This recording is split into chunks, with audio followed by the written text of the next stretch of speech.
My name is Katerina Garyfalou. I'm the VP of New Ventures for Clean Planet Energy. And I'm extremely excited today because I have a very diverse panel to discuss chemical recycling. So I'm really happy that I have Chloe with me from Department from Transport, Helen from British Plastic Federation, and Arunan from Oikos Storage. So I'm sure you can pick up that, we're trying to have each part or the majority of the supply chain when it comes to chemical recycling. Let's kick off the discussion, and I would like first to ask my panelists to introduce themselves shortly. Please pay attention because they have a very diverse background, both from private and public sector, which I found extremely interesting. So, Chloe. Sure. Can everyone hear me? Yeah, great.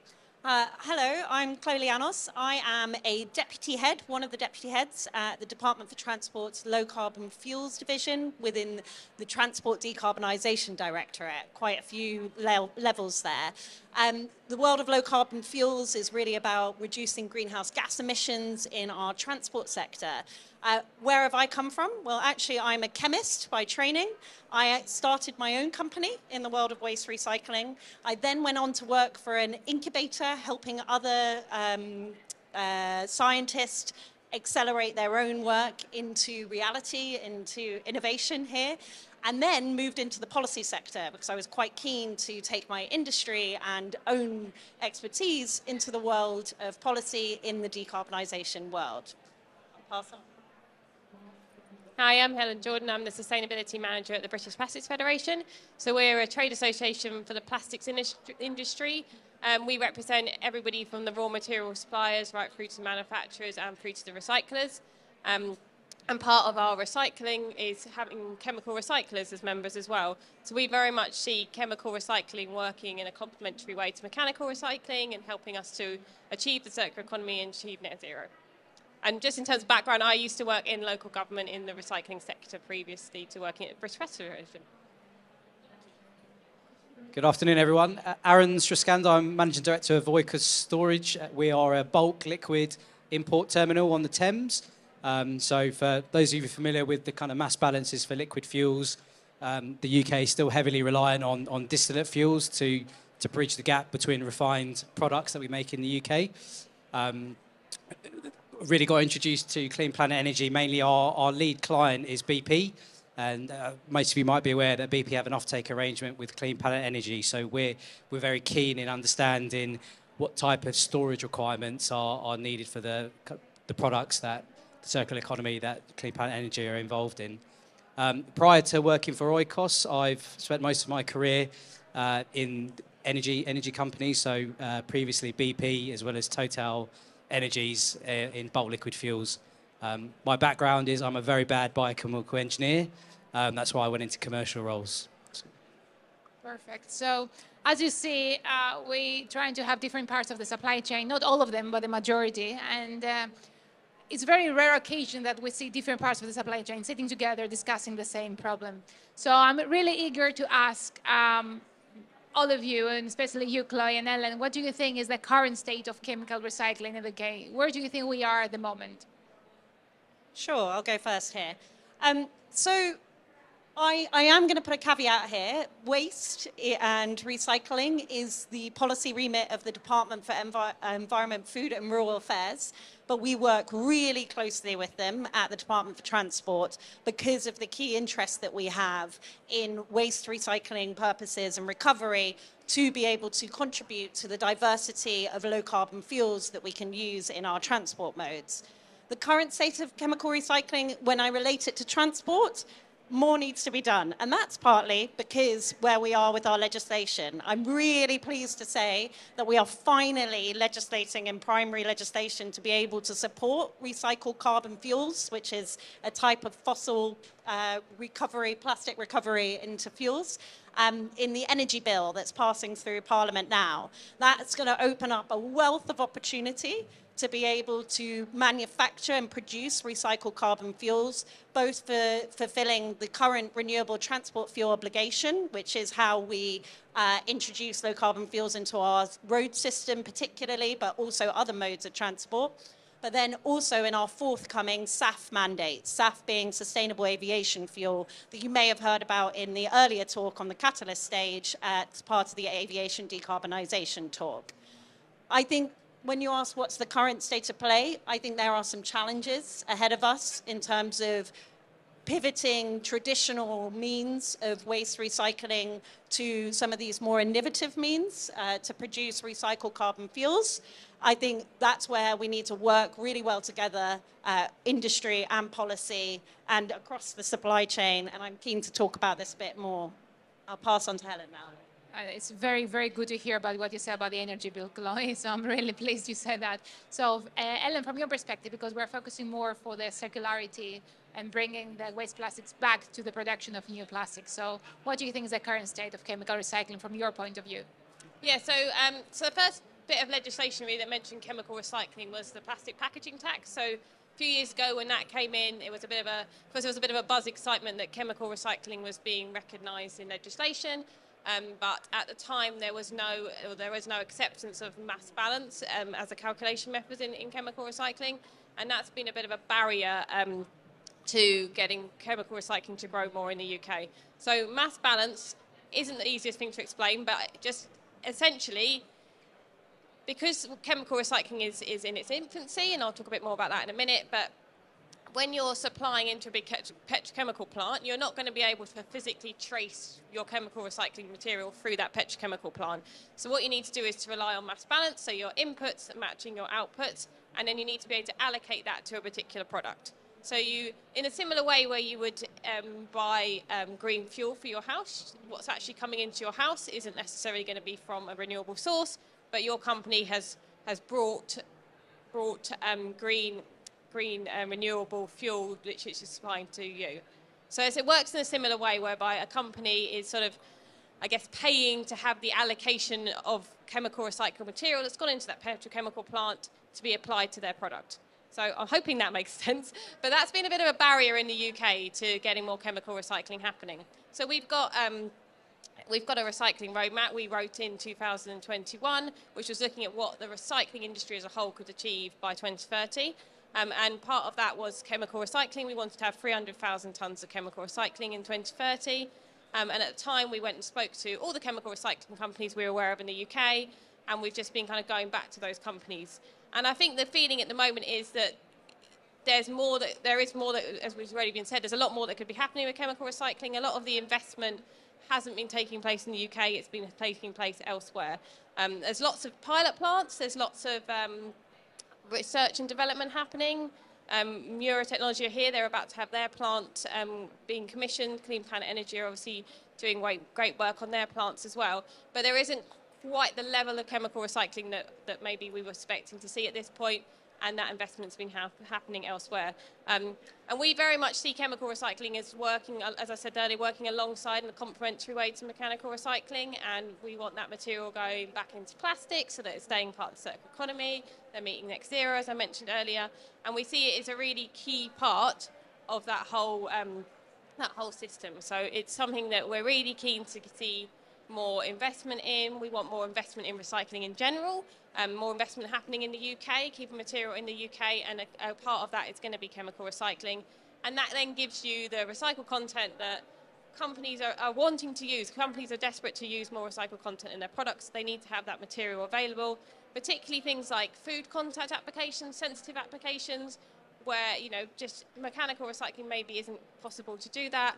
Chemical recycling offers an opportunity there. So I think as an overview, it's all starting to happen, which I think is great. We're expecting a consultation on mass balance soon from the government, but there's still quite a long way to go in terms of getting more facilities out there. Arun, yes, that's it. So probably very unhelpful to Katerina's despair. I can't really opine too much on that topic. So why would I be here? And I think the important thing to realise is, particularly in the asset bulk fuel space, we've been very privileged, I would say, over the last 20 or so years, that we've been able to be quite a reactive part of the supply chain. I think what's happened, particularly over the last 2 years with the energy transition, is that's really catalysed, no pun intended, the requirement really for existential questions for assets like Oikos to make sure they remain relevant. with the energy transition. So it's forcing, our sector, our shareholders to upskill themselves in this space now to understand what are the future investments for the assets look like and what's the evolving role for independent bulk storage facilities or any kind of assets that support the energy mix. Thank you. Thank you very much. So I will come back to you, Chloe. And if you could just elaborate more on the current policies and legislation that you are working on towards that will support the chemical recycling, that would be very helpful. Sure. Okay. I've already mentioned the energy bill work that's passing through Parliament at the moment to introduce recycled carbon fuels into our renewable transport fuel schemes. I've realised I should take a step back and say, why are we doing this? And that will help explain the policies that we're looking at. Currently, this is a stat that my team told me that I'm surprised about. 25 million tonnes of non-recyclable residual waste is produced in the UK each year, and that is largely sent to landfill or incinerated. So at the moment, what we're trying to do within government is understand how best should we be using these wastes. That's part of the reason why we're introducing this legislation around recycled carbon fuels. That's part of the reason why we're working so closely with DEFRA on their waste hierarchy and understanding where recycled carbon fuels and other decarbonisation technologies may sit within the waste hierarchy, and also understand, does the waste hierarchy have the right classifications there? Within that, we also are looking to be able to bring this all together as part of not just DEFRA's work, but also the Department for Energy Security and Net Zero's work on the biomass strategy, which will come out and include waste bio. Why do I bring up bio in the framework of plastics? Well, this residual waste that I just referenced, the 25 million tonnes produced every year in the UK, a lot of the bio side will be unlocked by allowing us to recycle the fossil aspect and put that into the RTFO or the SAF mandate. So now I'll talk a bit about the policy mechanisms as well that we're looking at. We see that there's a bit of complexity out there around all the different feedstocks. So feedstocks, I would classify plastics as a feedstock. So I would classify waste as a feedstocks. There's lots of different types of waste out there, of course. But we see there's a lot of complexity of where we should be using those. And from a transport perspective, we're developing this year a low carbon fuels strategy, which will look at the use of these feedstocks and the deployment across transport from now until 2050, aiming to provide a bit more certainty to investors, to innovators, to policy colleagues of where the role of these different feedstocks may be best used. And that also maps across to the slip of the tongue there, Department for Energy Security and Net Zero biomass strategy. With the mechanisms that we have in place, we currently have the renewable transport fuel obligation, which has a percentage of supply required from low carbon fuels each year. We're introducing recycled carbon fuels into that. We've also got the proposed SAF mandate, the Sustainable Aviation Fuel mandate, which is looking to have 10% sustainable aviation fuel sources in the aviation fuel mix from 2030. We are also funding a huge raft of SAF production, not just SAF. That's the reason I paused there, is that they do have co-products, sustainable aviation fuel demonstrator plants that have co-products and will use waste plastics as a feedstock for that. That's part of our £165 million fund, and that's all contributing to our target to have 5 SAF production plants in construction by 2025. So we are putting the money where our intention is. We are putting the policy frameworks there. We are legislating to try and achieve that. Of course, more needs to be done. We need to be able to really use this residual waste as effectively as possible. We do not want to be incentivizing waste incorrectly. We need to make sure that we reuse and recycle with the best means possible to then move it into the world of recycled carbon fuels and transport decarbonisation. Thank you very much, Chloe. It's very encouraging from our side as investors and technical providers to see that there is a bit of traction going on from a legislation perspective. But you give me a really good link to go to Helen and talk about feedstocks, because Helen, through British Plastic Federation, you have access to a huge network of plastic and feedstock providers. And so far, we've been talking about mechanical recycling, and everybody knows about the benefits and the challenges that comes to that. But how do you communicate to your network the opportunities that the chemical recycling can bring, and what are the challenges that you're facing when doing so? Yeah, so it's something that we've been doing a lot recently, actually, in terms of trying to inform membership, but also, we've been talking a lot to government, to ministers, to try and sort of inform them more about chemical recycling. So one thing we've just actually launched on our website is a chemical recycling information hub. So we felt that there was a lot of people actually who needed to know more about chemical recycling. And what's on there is because we talk about chemical recycling, but we're actually talking about a whole range of different technologies and different processes, which come under, some people call it chemical, some call it advanced, some call it non-mechanical. So what we've tried to do on the website is to have all the different processes in a really simple diagrams of how they work. My aim was GCSE bite-sized level. So, I'm not a chemist. I wanted to make it so that everybody could look at it and understand it. So we've got that information on there. We also really wanted to make sure there was lots of information out there on LCAs as well.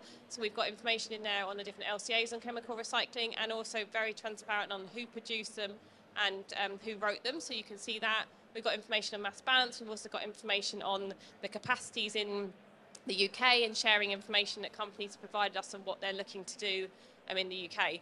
But in terms of feedstock is something, as well as mass balance, that's another probably the biggest issue that we hear about when we're talking to chemical recyclers. There's a great opportunity really, because there's a lot of focus around wanting to have more collection of plastics, particularly flexible plastics is something that comes up a lot. It's not something that we can generally recycle from our curbsides at home. You can take them to the local supermarket, but it's trying to find routes to be able to recycle them. Some of them can be mechanically recycled, sometimes it's too contaminated, and actually chemical recycling could be a good solution for that, but we need to get the collections in place. So one thing we're waiting for from government at the moment is the response to the consistent collection consultation, and we're hoping that that's going to give a bit more clarity on what's happening there. Consistent collection is basically all of us being able to recycle the same thing at home, which part of that is to include flexibles from the curbside as well. So we're waiting to see what happens with that, but I think that's a real opportunity in terms of having more feedstock out there.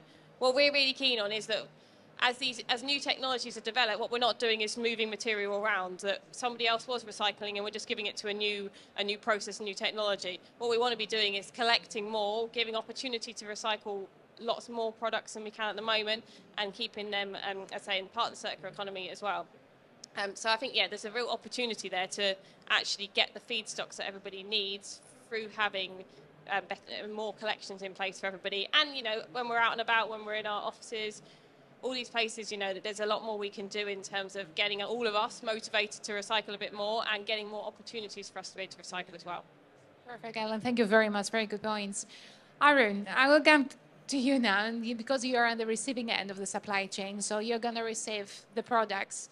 So can you talk to me more about the challenges, the infrastructure and logistical challenges that you'll be facing? Because as we all agree, there are not any commercial facilities as yet to test this infrastructure at the moment. So from Oikos' perspective, what are the challenges? Sure. So I think if you were to go around all the other stages and hear a lot of the topics being discussed, I think it's positive to see the government putting in a lot of policies and procedures and targets for progressing towards a circular economy. But a common remark I've heard walking around is there's a lack of detail there which stops people making the required decisions thereafter. But in converse to that, the RTFO scheme is very precise and has been operating, I think, very successfully, to the extent that we see it, where over 15% of our tankage on site is being repurposed or reused in terms of fuel duty for developmental grade fuel. So we're seeing that proliferate into the market, which hopefully, Chloe, you think is encouraging. I think, so for us, it's definitely that tandem between really clear policy, because we won't speculatively prepare assets, we do need that underpinned by customers, clients.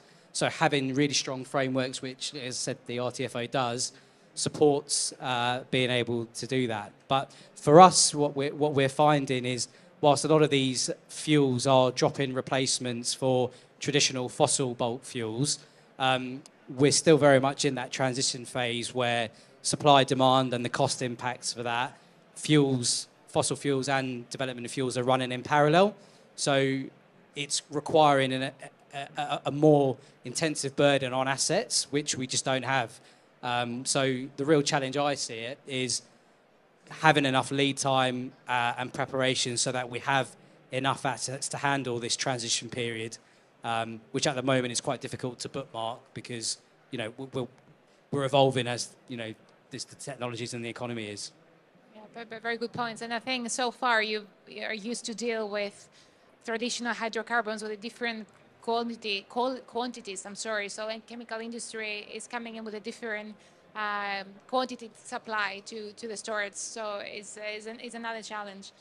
So, I think it's very easy to start focusing on the things that we don't do right, and start blaming each other, who is doing more and who is doing less. I would like to focus the last few minutes, if you can just focus on what they keep us apart, and most importantly, what do we need to do to work together in order to help the industry do better in the UK? How we can collaborate better between the different parts of the supply chain? What do we need from each other? Helen, do you want to go first? Yeah, I think in terms of the sort of feedstock side, there's a great opportunity to work more with the waste management sector. I know that, plastic going to energy from waste isn't really something that they're particularly looking for going forward. They're looking to move that material out of those facilities anyway. So I think there's a real opportunity there to work better with the waste management sector. There's also a great opportunity to get the mechanical recyclers working with the new chemical recycling companies as well, because there will be material that they get through their process that they aren't able to handle, which could go into a chemical recycling facility. So I think there really needs to be a lot of stakeholder engagement, and what we've been trying to do in terms of particularly linked to this mass balance consultation is we've just done a letter that's gone into government, which is say around this consultation, but what we've tried to do is to speak to the whole value chain and get whole value chain support for it, and show actually it's the whole value chain are really keen to see chemical recycling develop. They really want, they see it as a really important solution, and so what we've been trying to do is get them all to kind of all go behind the mass balance issue to try and get that moving forward, because that will help encourage more investment in chemical recycling in the UK. But also we just want to show sort of whole chemical recycling support from the industry. And I think the next sort of stage is, I suppose, to get those people talking to each other a bit more. They're all interested in it, and they all engaged with us on this letter that we've been producing. But what we want to do now is have a bit more of a conversation with them and see how everyone can work better together. So as always, it's more talking, more sharing ideas, more seeing actually your problem is actually I've got the solution to your problem. We just need to have that conversation. I will go to Arunan and I'll let Chloe at the end. Yeah, so I think my point's quite cliched, but as I said, being at the sort of tail end of that supply chain, as you're saying, Helen, that education awareness piece I think is really important. So days like today are brilliant, so thanks again for being part of the panel, because I think it is important to have that integrated conversation and, just to raise awareness around what the sector needs, so that it can be more consolidated. So. And Chloe, what would you like from the rest of the supply chain? How do you like to engage with you? I'd like to thank the supply chain for engaging with us as much as they have to date. You've informed the extent of our policy formation. I can't explain the amount. There is an upcoming publication actually on the detail of recycled carbon fuels support within the RTFO, and that's all been informed by extensive engagement. I will then move on to the live consultation that we have, which is on the sustainable aviation fuels mandate. We really invite anybody who has an interest, including on waste use and feedstocks within fulfilling the sustainable aviation fuel mandate, to submit an answer to the consultation. We always welcome that. We also look forward to engagement as part of our forthcoming low carbon fuel strategy. I think my final thing would be it's a bit of a plug to the other end users in the room that may not be here. It's the truck operators, the heavy duty vehicle operators. Your fleets have big, durable engines, the majority of them, and they are an excellent fleet to take up some of these products made out of waste recycling, plastic waste recycling. The biodiesel that's made from recycled carbon fuels will be will have an excellent home within these heavy-duty vehicles, and we can achieve some really significant greenhouse gas savings by further uptake. And so it's an ask to you as well to consider the other opportunities that there may be within the world of chemical recycling end products. Perfect. That's a very good point, Chloe, because we are focusing primarily on households and then the everyday, day-to-day cars, and we forget that there are so many other means of transportation that they lack any solution for decarbonization at the moment. So it's more than one thing that we should focus, right? If you allow me, one more thing that I've just remembered. There was actually a recent review by Patrick Vallance on pro-innovation regulation, getting that the right way around, sorry. Pro-innovation regulation for technologies. There was a government response related to that. Within that review of pro-innovation regulation, there was a comment around waste and innovative use of around waste, and that the regulatory system feels restrictive at times. And within our government response, we have committed to explore the opportunity to have a waste sandbox within investment zones to explore innovative uses of waste and the recycling there. So that would be another call to industry innovators to watch out for further detail on that, to engage with our colleagues in DEFRA and to DESNES and DLUC and ourselves to be able to make best use of any waste sandbox that will come. Thank you. Thank you very much. I think it's very important to all remember that chemical recycling can play potentially a very crucial role on decarbonizing transportation and go far beyond that. And we all have very ambitious goals for meeting the net zero goals. So it's not about competing with each other. We need more than one company to work together. So I think we are at the end. Thank you very much for choosing to stay with us and not enjoying the sun outside. I really want to thank my panelists for being here today and for sharing your ideas and passion about chemical recycling and meeting net zero goals. Thank you very much.